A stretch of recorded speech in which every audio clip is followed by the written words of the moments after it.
अस्सलाम वालेकुम। Beijing studio से अब तक की खबरों के साथ मैं हूं रिजवान अब्बासी। सबसे पहले अहम खबरों का खुलासा। बैनुल-अक़वामी बरादरी का सदर शी जिनपिंग के साले नो के पैगाम पर मस्बत रद्द अमल। आज की दुनिया को इत्तेहाद की सबसे ज़्यादा ज़रूरत है और तकसीम की हौसला शिकनी की जानी चाहिए, चीनी वजारत ख़ारजा।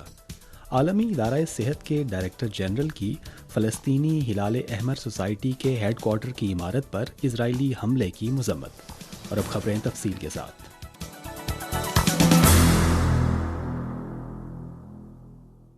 मुतअद्दिद ममालिक की जानिब से साल 2024 के आगाज़ पर सदर शी जिनपिंग के साले नौ के पैगाम को बेहद मस्बत करार दिया गया। लोगों का कहना है कि नए साल का पैगाम चीन की तरक्याती कामयाबियों और एक बड़े मुल्क की हैसियत से चीन की तरफ से दुनिया के लिए अपनी जिम्मेदारियों को फ़ाल तौर पर संभालने का अज़्म ज़ाहिर करता है। उम्मीद की जाती है कि चीन मुस्तकबिल की तरक्की में आलमी इक़्तिसादी तरक्की की हौसला अफजाई जारी रखेगा और ज़्यादा खुले रवैये के साथ आलमी अमन और तरक्की में एतमाद लाएगा। अपने नए साल के पैगाम में सदर शी जिनपिंग ने कहा था कि पुरअमन तरक्की हमेशा मरकज़ी मौजू रही है और जीत जीत ताउन हमेशा लोगों के फ़ायदे का बायस होता है। बैनुल-अक़वामी शख्सियात का कहना है कि चीन ने बैनुल-अक़वामी ताउन के ज़रिए इस तसव्वुर पर अमल किया है और तमाम ममालिक एक बेहतर दुनिया की तश्कील के लिए चीन के साथ मिलकर काम करने के लिए तैयार हैं। 3 जनवरी को China federation of logistics and purchasing ने दिसंबर 2023 के लिए चाइना लॉजिस्टिक्स इंडस्ट्री खुशहाली इंडेक्स का ऐलान किया। अगरचे साल के आखिर में अपस्ट्रीम मांग में कमी और बाज़ इलाकों में शदीद मौसमी अवामिल की वजह से लॉजिस्टिक कारोबार के हुजम की शरह नमो पिछली मुद्दत के मुकाबले में सुस्त रही।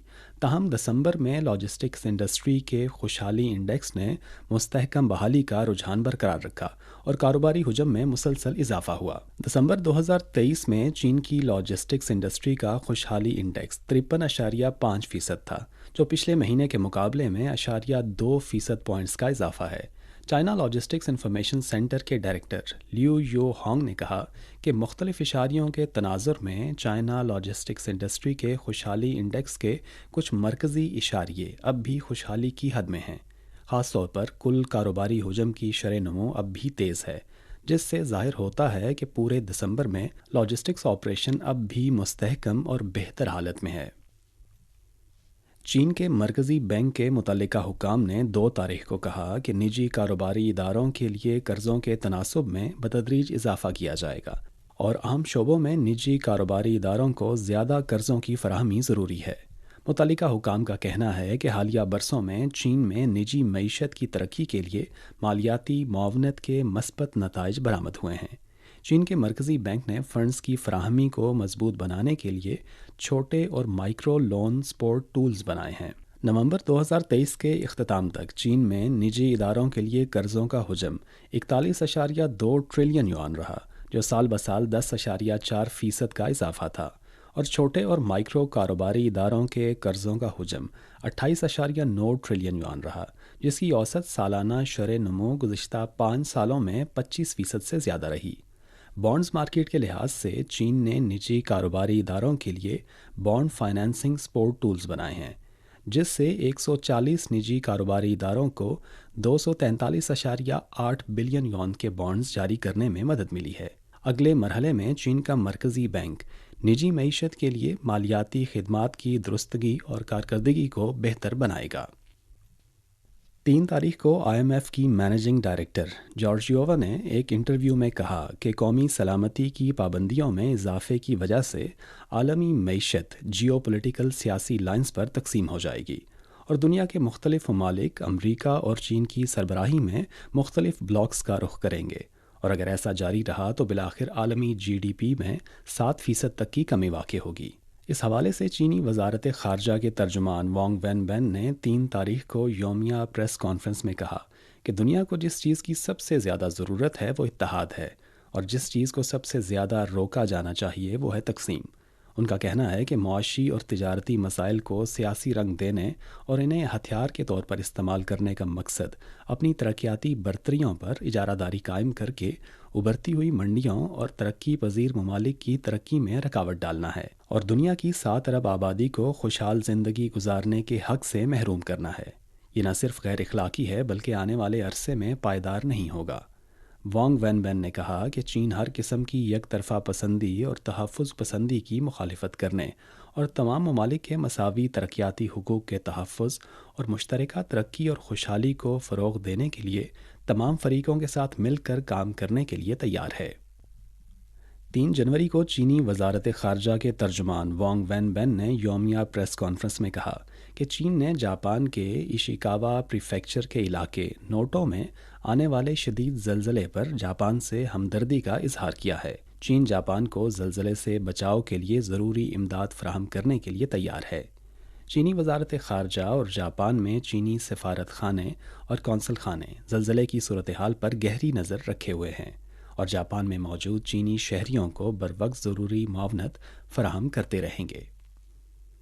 3 جنوری کو جاپان کے ایشیکاوا پریفیکچر کے آفات سے نمٹنے کے محکمے نے کہا کہ 1 جنوری کو ایشیکاوا پریفیکچر کے نوٹو ایریا میں زلزلے سے ہلاکتوں کی تعداد 64 تک پہنچ چکی ہے۔ 3 تاریخ کو جاپان کے وزیر دفاع کہارا منورو نے رپورٹرز سے ایک ملاقات میں کہا کہ اسی دن ایشیکاوا پریفیکچر سمیت زلزلے سے متاثرہ علاقوں میں 2000 سیلف ڈیفنس فورسز بھیجنے کا فیصلہ کیا گیا تاکہ ریسکیو آپریشن میں مزید تیزی لائی جا سکے۔ یومیوری شمبن کی رپورٹ کے مطابق نوٹو ایریا میں زلزلے کی وجہ سے ایشیکاوا پریفیکچر سمیت 3 پریفیکچرز میں 34,300 افراد نے پناہ حاصل کی۔ جاپان کی انفراسٹرکچر اور سیاحت کی وزارت کی خبر کے مطابق سونامی کی وجہ سے سیلاب زدہ علاقہ 1 ملین ہیکٹرز تک پہنچ چکا ہے۔ 3 تاریخ کو نیپون ٹیلی گراف اور ٹیلی فون کارپوریشن نے کہا کہ نوٹو ایریا میں زلزلے سے بجلی کی بندش کے باعث وجیما سٹی اور ایشیکاوا پریفیکچر کے کچھ علاقوں میں لینڈ لائن اور انٹرنیٹ سروسز فراہم نہیں کی جا سکتی۔ متعدد متاثرہ علاقوں میں بجلی کی بندش بھی جاری ہے۔ آئندہ دنوں میں دیگر علاقے بھی اس صورتحال سے متاثر ہو سکتے ہیں۔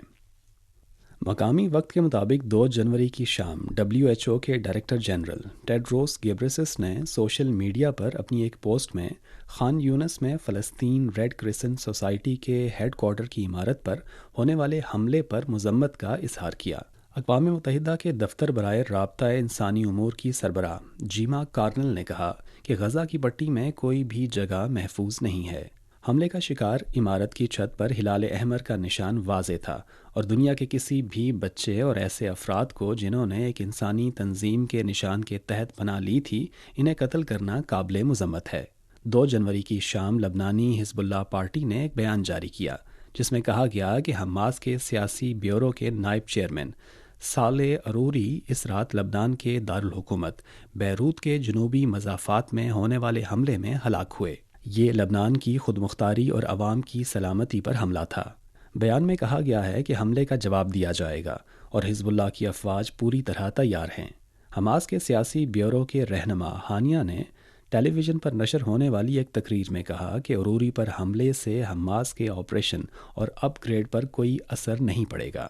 لبنان کی قومی خبر رساں ایجنسی کے مطابق 2 جنوری کی شام لبنانی وزیر اعظم میکاتی نے لبنان کے دارالحکومت بیروت کے جنوبی مضافات پر اسرائیلی فضائی حملے کی مذمت کرتے ہوئے کہا کہ اسرائیل کا مقصد لبنان کو تنازع کے ایک نئے مرحلے میں شامل کرنا ہے۔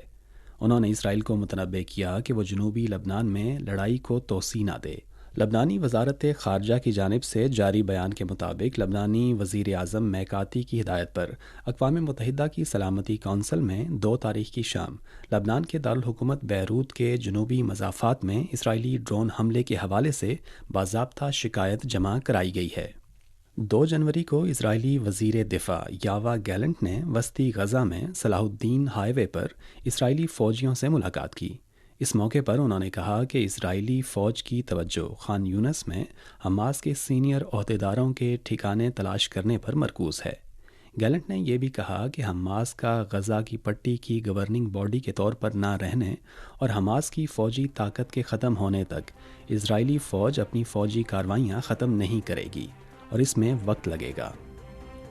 2 جنوری کو امریکی محکمہ خزانہ نے ایک رپورٹ جاری کی جس میں بتایا گیا ہے کہ امریکہ کا مجموعی قومی قرضہ پہلی بار $34 ٹریلین تک پہنچ چکا ہے۔ یہ تھیں اب تک کی اہم خبریں۔ رضوان عباسی کو اجازت دیجیے۔ مزید خبروں کے لیے دیکھیے ہماری ویب سائٹ، پتہ ہے urdu.cri.cn۔